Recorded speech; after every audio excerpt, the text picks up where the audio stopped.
Hi friends, இன்றைக்கி நம்ம சூப்பரான ஹெல்த்தியான ஈவினிங் ஸ்நாக்ஸ் தாங்க பார்க்க போகிறோம். மசாலா பச்சை பட்டாணி வச்சு ஒரு மசாலா பூரி தாங்க. எப்படி பண்ணுறதுன்னு பார்க்கலாம். இதுக்கு வந்து பச்சை பட்டாணி வந்து நல்லா ஒரு 8 மணி நேரம் கிட்ட ஊற வச்சுருங்க. நல்லா ஊற வச்சதுக்கப்புறம் நம்ம வந்து இது நல்லா வாஷ் பண்ணிவிட்டு குக்கரில் ட்ரான்ஸ்ஃபர் பண்ணிக்கலாம். இந்த வேக வைக்க போகும்போது 2 உருளைக்கிழங்கு இந்த மாதிரி எடுத்து போட்டுக்கலாம். நான் 2 கப் பச்சை பட்டாணி எடுத்திருக்கேன்.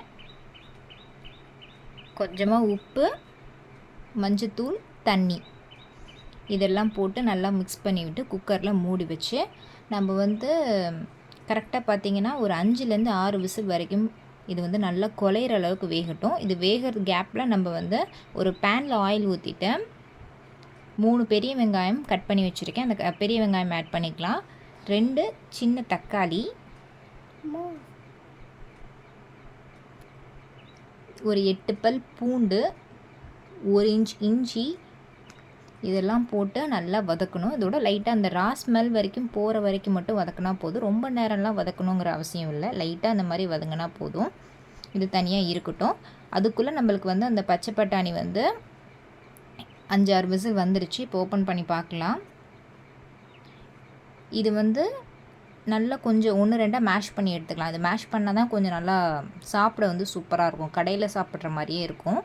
அதனால் லைட்டாக மேஷ் பண்ணிக்கலாம். நீங்கள் இதுக்குள்ளே உருளைக்கிழங்கையும் போட்டு மேஷ் பண்ணிக்கலாம், உங்கள் விருப்பம்தான். இப்போ இதை ஆறிடுச்சு. இதை நல்லா அரைச்சி நல்ல ஒரு ஃபைன் பேஸ்ட்டாக அரைச்சி எடுத்துகிட்டு வந்துக்கலாம். கொஞ்சமாக தண்ணி ஊற்றுங்க, நிறையா தண்ணி ஊற்ற வேண்டாம் இந்த இதுக்கு. ஏன்னா நம்ம வந்து இதுக்கு வாட்டர் வந்து பச்சை பட்டாணியில் இருக்க தண்ணியை தான் நான் யூஸ் பண்ணுறேன். எல்லாமே அந்த குக்கரில் வேக வச்ச அந்த தண்ணி கீழே கொட்டிடாதீங்க. இந்த இதுக்கு ஃபுல்லாக அந்த தண்ணி தான் யூஸ் பண்ண போகிறோம். இப்போ அதே பேனில் நம்ம அரைச்சி வச்சுருந்த பேஸ்ட் வந்து ஆட் பண்ணிக்கலாம். பச்சை பட்டாணியோட தண்ணி இந்த மிக்ஸி ஜாரை கழுவி ஊற்றிக்கிறேன்.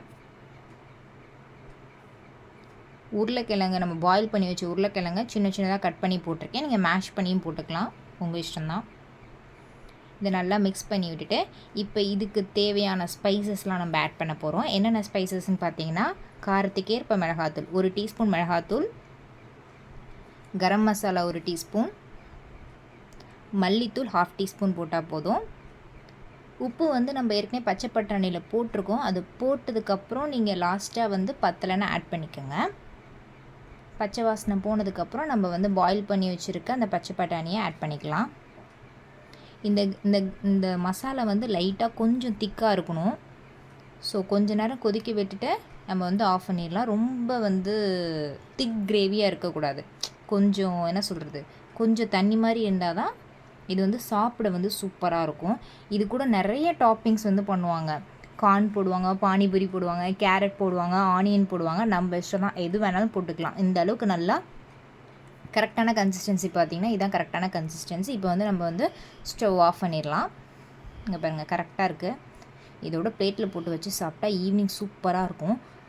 நம்ம வந்து ஒரு பிளேட்டுக்கு ட்ரான்ஸ்ஃபர் பண்ணிக்கலாம். ஈவினிங் ஸ்நாக்ஸ்க்கு குழந்தைங்களுக்கு ரொம்பவே பிடிக்கும். கண்டிப்பாக ட்ரை பண்ணி பார்த்துட்டு எப்படி இருந்துச்சுன்னு கமெண்ட் பண்ணுங்கள். இது மேலே லைட்டாக வந்து நான் வந்து கார்ன் போட்டுக்கிறேன். நீங்கள் பானிபூரி கூட நீங்கள் வந்து பொரிச்சு கூட போட்டுக்கலாம்.